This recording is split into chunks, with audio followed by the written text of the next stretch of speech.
नमस्कार। आज मैं आपके समक्ष फिर से आया हूं एक महत्वपूर्ण मुद्दे पर चर्चा करने के लिए। और ये मुद्दा महत्वपूर्ण इसलिए है कि ये वर्तमान के दौर में ये घटित हो रहा है और इसमें बहुत सारे सवाल हैं, बहुत सारे सोचने समझने की ज़रूरत है हम सबको, आम जनता को भी, सब पक्ष को भी, विपक्ष को। और ये कहीं ना कहीं आप अगर इसको जोड़ेंगे तो इतिहास में भी आपको इस तरह की घटनाएं दिखेंगी। जैसे कि जब मगध में आंतरिक कलह हुई, जब भ्रष्टाचार बढ़ गया तो नंद वंश ने अपना पैर वहां पे जमाया। फिर नंद वंश में भी इसी तरह से घटनाएं घटी और चाणक्य को अपमानित किया गया।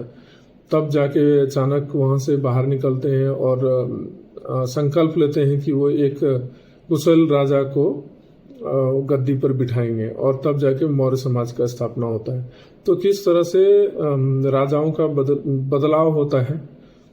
लेकिन तब तो क्या राजतंत्र था और अभी लोकतंत्र है। अभी तो आम जनता के द्वारा चुनी गई सरकार कहाँ बैठते हैं? वो संसद भवन में बैठते हैं, लोकसभा में बैठते हैं, जहाँ से सारे निर्णय लिए जाते हैं हमारे देश के लिए, आम जनता के लिए, अच्छे बुरे जैसे भी हो। निर्णय तो अच्छे के लिए लिए जाते हैं, उसका प्रभाव कभी कभी बुरा भी। अभी जो बहुत महत्वपूर्ण मुद्दा है वो क्या है? वो ये है कि अमित शाह जी ने, सरकार के तरफ से, पक्ष ने एक संविधान संशोधन बिल पेश किया है। भ्रष्टाचार निरोधक संविधान संशोधन बिल है ये।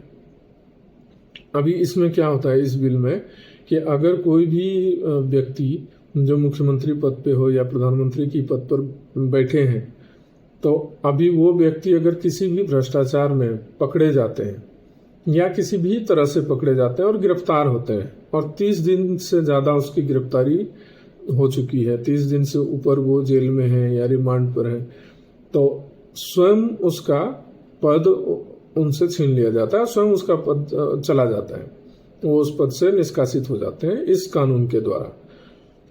तब जब वह विषय, जिस विषय में वह गिरफ्तार हुए हैं, अगर वह 5 साल या उससे ज़्यादा का सजा उसमें मिल सकता हो, इस तरह की संभावना हो तब। लेकिन इसमें यह भी होता है कि जब 30 दिन के बाद भी उनको बेल मिल जाए, वो बाहर आ जाते हैं, जमानत लेकर बाहर आ जाते हैं, तो वो पुनः सत्ता पर आ सकते हैं। ऐसा नहीं कि नहीं आ सकते। यह बहुत अच्छी बात है। अच्छी बात इसलिए है कि उस पद पर बैठे हुए लोग यह सोच समझ पाएंगे कि हमें इस तरह के काम, इस तरह का भ्रष्टाचार नहीं करना है, नहीं तो पद जा सकता है। यह देखा जाए तो बहुत अच्छी बात। लेकिन विपक्ष का क्या कहना है? विपक्ष का कहना है कि इससे कानून जो बनाया जा रहा है, ये कानून, ये गलत इस्तेमाल के लिए बनाया जा रहा है। अभी राहुल गांधी काले टी शर्ट पहन के आते हैं और इसका विरोध भी करते हैं, जबकि राहुल गांधी 16 दिवसीय दौरे पर बिहार में है, वहां से वो संसद आते हैं सिर्फ इसका विरोध करने के लिए। और विरोध में कहते हैं कि इस तरह के कानून व्यवस्था जो है वह सरकार दुरुपयोग करेगी इसका। और देखा जाए तो उनका मानना यह है कि छोटी छोटी पार्टियां जो अलग अलग जगहों पे मुख्यमंत्री हैं, पक्ष में हैं, उनको किसी न किसी कारणवश ईडी से या मतलब सरकारी संस्थानों का दुरुपयोग करके सरकार उनको फंसा सकती है और वहाँ पे वो अपना, जो सरकार में सेंट्रल में बैठे हैं, वो अपना सत्ता वहाँ पे काबिज कर सकते हैं। तो इस तरह से इसका दुरुपयोग हो सकता है। तो दोनों ही बातें हैं। एक तरफ पक्ष का कहना है कि भाई इससे तो बहुत अच्छी बात है, ये भ्रष्टाचार रुकेगा। लेकिन पक्ष का कहना भ्रष्टाचार नहीं रुकेगा, जो सरकार में है, सेंट्रल में है, बीजेपी की सरकार है, वो इस कानून का दुरुपयोग करेंगे। तो इस तरह की बातें इस वक्त में चल रही है, इस तरह का घटनाक्रम चल रहा है।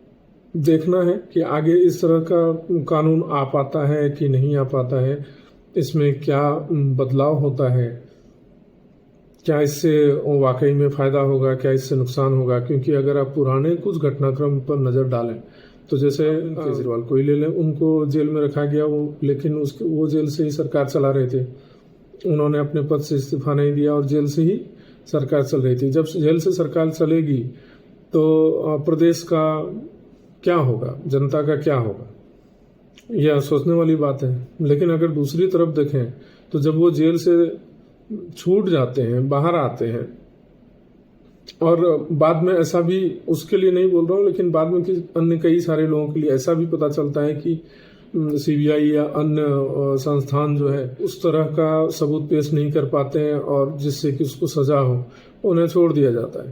तो कहीं ना कहीं यह भी शक के दायरे में आता है कि यह सब तो राजनीतिक घटनाक्रम है, राजनीतिक प्रभाव है, इसलिए इस तरह से घटना घट जाती है। हमें बहुत ही सोचना और समझना है और जानना है कि क्या पक्ष सही फैसले ले रहा है या विपक्ष सही विरोध कर रहा है। ये दोनों ही तरह की बातें हैं। पक्ष के इस तरह के बिल लाने से अवश्य ही भ्रष्टाचार पे रोक लग सकता है, ऐसा भी होगा। सरकार आज बीजेपी की हो, कल किसी और की भी हो सकती है, वो इसका दुरुपयोग भी कर सकते हैं, क्योंकि जो संस्थान है, सरकारी संस्थान है, उस पर प्रभाव पड़ता है सरकार का। तो इस तरह की बातें हैं, तो हमें सोचना, विचारना, समझना बहुत ज़रूरी है कि हम किस सरकार के साथ खड़े हैं। हो सकता है कि हम सही सरकार के साथ खड़े हों, बहुत लोगों का नहीं भी मानना है, तो ये भविष्य ही बता सकता है। अगर कानून पास होता है तो उसका कितना फायदा और कितना नुकसान है। धन्यवाद।